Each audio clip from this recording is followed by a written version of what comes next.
ओम नमो भगवते वासुदेवाय नमः। नमस्कार। आज मैं आपको सावन पुत्रदा एकादशी 2023 की जानकारी दूंगा। हिंदू पंचांग के अनुसार पुत्रदा एकादशी का व्रत साल में 2 बार आता है। पहली पुत्रदा एकादशी का व्रत पौष माह के शुक्ल पक्ष की एकादशी तिथि को रखा जाता है। यह एकादशी अंग्रेजी कैलेंडर के अनुसार दिसंबर या जनवरी में आती है।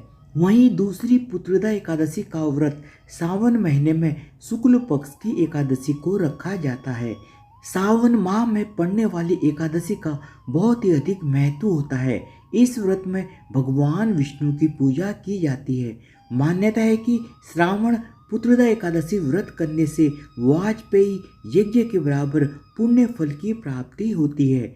संतानहीन लोगों के लिए यह व्रत बहुत ही ज़्यादा शुभ फलदायी माना जाता है। इसके अलावा यदि संतान को किसी भी प्रकार का कष्ट है तो इस व्रत को रखने से सारे कष्ट दूर हो जाते हैं, संतान दीर्घायु होती है। आइए जानते हैं सावन माह की पुत्रदा एकादशी कब है, शुभ मुहूर्त, पूजा विधि, महत्व, व्रत कथा इत्यादि के बारे में। सावन पुत्रदा एकादशी 2023 पंचांग के अनुसार सावन माह के शुक्ल पक्ष की एकादशी तिथि 26 अगस्त 2023 दिन शनिवार को देर रात 12:08 से शुरू हो रही है और इसका समापन 27 अगस्त 2023 दिन रविवार की रात को 9:32 पर होगा। उदया तिथि को देखते हुए सावन पुत्रदा एकादशी का व्रत 27 अगस्त 2023 दिन रविवार को रखा जाएगा। सावन पुत्रदा एकादशी की पूजा का शुभ मुहूर्त सुबह के समय में है। इस समय सर्वार्थ सिद्धि योग है। इस दिन सर्वार्थ सिद्धि योग सुबह 5:56 से लेकर सुबह 7:16 तक होगा। सर्वार्थ सिद्धि योग पूजा पाठ के लिए बहुत ही ज़्यादा शुभ माना जाता है। सावन पुत्रदा एकादशी व्रत के पारण का समय।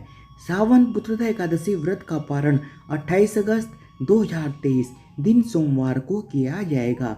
इस व्रत का पारण का समय सुबह 5:57 से लेकर सुबह 8:31 तक है। इस बीच में कभी भी व्रत का पारण किया जा सकता है।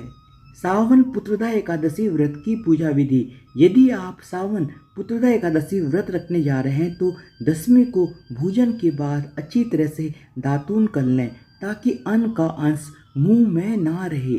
इसके बाद एकादशी के दिन सुबह उठकर व्रत का संकल्प कर शुद्ध जल से स्नान करना चाहिए। फिर धूप, दीप, नैवेद्य आदि 16 सामग्री से भगवान विष्णु का पूजन रात को दीपदान करना चाहिए। साथ ही एकादशी की सारी रात भगवान विष्णु का भजन कीर्तन करना चाहिए और श्री हरि विष्णु से अनजाने में हुई भूल या पाप के लिए क्षमा मांगनी चाहिए। अगली सुबह स्नान करके भगवान विष्णु की पूजा करनी चाहिए, ब्राह्मणों को भोजन कराना चाहिए और व्रत का पारण करना चाहिए। सावन पुत्रदा एकादशी की व्रत कथा। एक किंवदंती के अनुसार महिष्मती नामक राज्य में महिजीत नामक राजा शासन करता था। महिजीत एक दयालु, जिम्मेदार और उदार शासक था। उसके नेतृत्व में उसकी प्रजा स्वयं को बहुत ही ज़्यादा सुरक्षित महसूस करती थी। एक और जहाँ राज्य की प्रजा उनसे अत्यंत प्रसन्न थी, वहीं राजा आए दिन बहुत ही ज़्यादा उदास रहते थे। उनकी उदासी का कारण था उनका निसंतान होना। जब उनकी प्रजा को उनकी उदासी का कारण पता चला तो वह किसी सन्यासी के मार्गदर्शन के लिए निकले। वहाँ लोमेश ऋषि से प्रजा के सज्जनों की भेंट हुई। लोगों ने ऋषि से अपनी राजा की समस्या का समाधान खोजने में उनकी सहायता मांगी। राजा ने बताया कि राजा ने पूर्व जन्म में पाप किया था। उन्होंने बताया कि महिजीत अपने पूर्व जन्म में एक गरीब व्यापारी था। उन्होंने बताया कि एक बार व्यापारी ने तालाब से पानी पीते समय एक गाय को दूर धकेल दिया था। हालांकि व्यापारी ने अपनी प्यास बुझाने के लिए ऐसा किया था। स्वार्थ के लिए गाय को पानी से वंचित करके उसने अपने कर्म के क्रोध को आमंत्रित किया।